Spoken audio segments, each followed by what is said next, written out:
Selamat pagi jemaat Tuhan yang terkasih, salam hangat dan salam damai sejahtera untuk kita semua. Bacaan firman Tuhan sebagai dasar renungan hari ini terambil dari 2 Tawarikh pasal 20 ayat 12. Demikian tertulis, "Ya Allah kami, tidakkah Engkau akan menghukum mereka? Karena kami tidak mempunyai kekuatan untuk menghadapi laskar yang besar ini yang datang menyerang kami. Kami tidak tahu apa yang harus kami lakukan, tetapi mata kami tertuju kepadamu." Saudara yang terkasih, pengalaman hidup kita sebagai manusia sangatlah berliku. Kita menempuh titik yang menyenangkan, tetapi juga titik yang menakutkan. Dalam menghadapi pengalaman hidup yang demikian, manusia menghadapinya dengan tindakan-tindakan taktis dan strategis. Respon taktis dan strategis itu melewati proses pertimbangan akal sehat dan nilai-nilai iman. Biasanya, selagi akal sehat masih menyediakan jalan keluar dari masalah, rata-rata manusia merasa masih mampu dan optimis untuk bertahan dan melewati titik kehidupannya yang seram sekalipun. Saudara yang terkasih, yang menjadi masalahnya ketika kita tidak tahu apa yang harus diperbuat untuk menghadapi sebuah masalah. Segala cara sudah dicoba, hasilnya buntu. Di depan terbayang sebuah risiko besar. Apa yang harus dilakukan menjadi pertanyaan besar. Menyerahkah dengan sendirinya? Dan di titik ini, banyak orang mengambil jalan pintas. Mengakhiri hidup dipikir menyelesaikan masalah. Padahal hal itu akan mendatangkan masalah baru. Masalah bukan hanya untuk dirinya sendiri, tetapi masalah bagi orang di sekitarnya. Tindakan demikian hanyalah tindakan egois, dipilih oleh orang-orang yang tidak menghayati Tuhan sebagai harapan.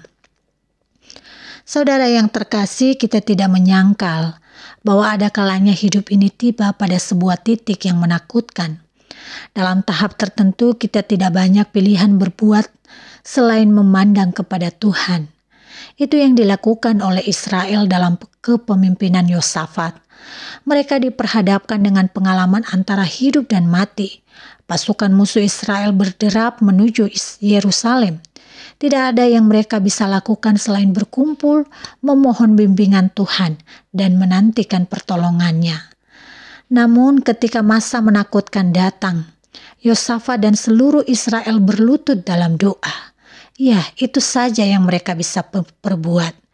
Tindakan taktis berdoa yang mereka pilih membahasakan pesan tentang Tuhan yang mendengar, tentang Tuhan yang menolong, tentang Tuhan yang membimbing, dan tentang Tuhan yang peduli bagi setiap orang yang susah hatinya. Doa memang demikian, menyampaikan pesan bahwa di dalam Tuhan selalu ada harapan. Saudara yang terkasih, apa yang kita bisa pelajari dari bagian firman ini? Untuk melewati hidup yang tidak selalu indah, kita dapat mengubah ketakutan menjadi sebuah keberanian melalui doa.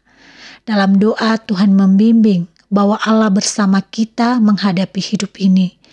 Doa bekerja mengubah keadaan, tetapi juga mengubah ketakutan dengan keberanian menghadapi kenyataan hidup. Karena itu teruslah berdoa, karena antara hal yang menyenangkan dan yang menyedihkan, antara hidup dan mati sangatlah dekat, bahkan saling berdampingan. Tetapi sebagai anak Tuhan kita punya keberanian menghadapi kenyataan hidup demikian. Karena Tuhan selalu menyediakan kekuatan untuk menopang kehidupan kita. Karena itu jika hari ini kita takut menghadapi kenyataan hidup, arahkanlah mata kepada Tuhan dalam doa dan raihlah keberanian yang bersumber darinya. Tuhan takkan pernah membiarkan kita. Kiranya itu yang terjadi dan menjadi pengalaman iman kita di sepanjang hari ini dan di sepanjang hari berikutnya. Tuhan memberkati. Mari kita bersatu dalam doa.